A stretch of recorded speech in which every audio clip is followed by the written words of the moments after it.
Cave animals provide a compelling system for investigating diverse morphological, developmental, and behavioral traits.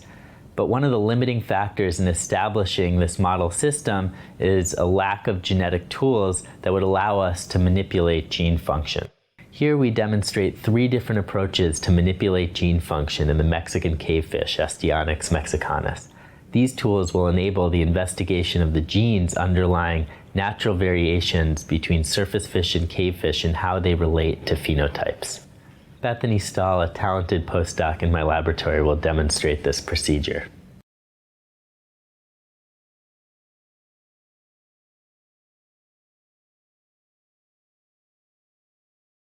Before beginning the procedure, fill a 100 milliliter Petri dish with warm 3% agarose dissolved in fish system water and carefully place an egg injection mold into the agarose at a 45-degree angle, before slowly lowering the mold into the agarose to avoid trapping air under the mold.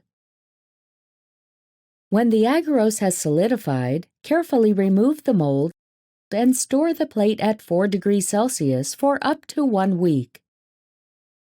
Then pull needles from borosilicate glass capillaries in an electrode needle puller according to the manufacturer's guidelines.